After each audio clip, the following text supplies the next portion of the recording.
Hi అండి. Welcome to delight kitchen. ఈరోజు ఎంతో రుచిగా పొడిలాడుతూ పుదీనా రైస్ ఎలా తయారు చేసుకోవాలో చూద్దాం.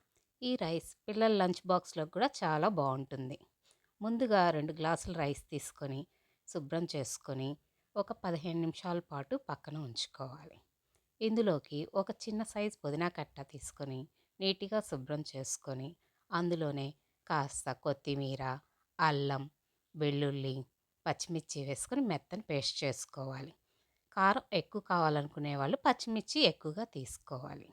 ఇది కలర్ చేంజ్ అవ్వకుండా ఉండాలంటే ఇందులోనే కాస్త సాల్ట్ కలుపుకోవాలి.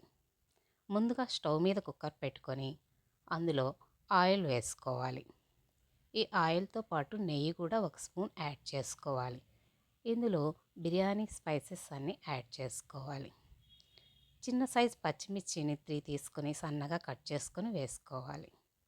ఇందులోనే పెద్ద సైజు ఆనియన్ ఒకటి సన్నగా కట్ చేసుకొని వేసుకోవాలి. ఈ ఆనియన్ బాగా మగ్గే వరకు వేయించుకోవాలి. ఆనియన్ త్వరగా మగ్గాలంటే ఇందులో కాస్త సాల్ట్ యాడ్ చేసుకోవాలి. ఈ ఆనియన్ బాగా కలుపుకొని గోల్డ్ కలర్ వచ్చే వరకు బాగా వేయించుకోవాలి. ఇలా గోల్డ్ కలర్ వచ్చిన తరువాత ముందుగా మనం చేసుకున్న పేస్ట్ని వేసుకొని పచ్చివాసనంతా పోయే వరకు బాగా వేయించుకోవాలి. ఇలా బాగా వేగాక మనం ఆయిల్ అంతా పైన తేలుతుంది. ఇలా ఆయిల్ అంతా పైన తేలిన తర్వాత ఒక స్పూన్ ధనియాల పొడి, ఒక స్పూన్ గరం మసాలా, కాస్త కరివేపాకు, కాస్త పుదీనా ఆకులు వేసుకొని బాగా కలుపుకోవాలి. ఇది బాగా వేగాక ఇందులో కాస్త జీడిపప్పు వేసుకొని బాగా కలుపుకోవాలి. ఇలా ఇవన్నీ వేగాక ముందుగా మనం నానబెట్టుకుని ఉంచుకున్న రైస్ని యాడ్ చేసుకోవాలి. ఇదంతా ఒకసారి బాగా నెమ్మదిగా కలుపుకోవాలి. ఇలా మనం వేసిన 2 గ్లాసెస్ రైస్లోకి 4 గ్లాసెస్ వాటర్ పడతాయి. ఇలా వాటర్ పోసినాక మొత్తం బాగా నీట్గా కలుపుకోవాలి.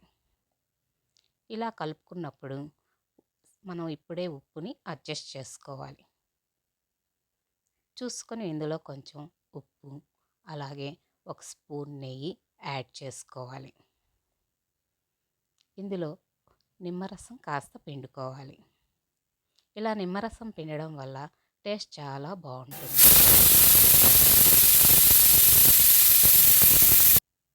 కుక్కర్ విజిల్ వచ్చాక ఒక 5 మినిట్స్ స్విమ్లో ఉంచి ఆవిరంతా పోయాక ఓపెన్ చేసి చూస్తే రైస్ ఎంతో చక్కగా ఉడికి ఉంటుంది. ఇలా రైస్ మొత్తాన్ని నెమ్మదిగా ఒకసారి కలుపుకోవాలి. ఒక 5 మినిట్స్ తర్వాత చూస్తే రైస్ ఎంతో పొడిలాడుతూ చాలా టేస్ట్గా ఉంటుంది. మీకు ఈ వీడియో నచ్చినట్లయితే మరిన్ని వీడియోల కోసం సబ్స్క్రైబ్ చేసుకోండి.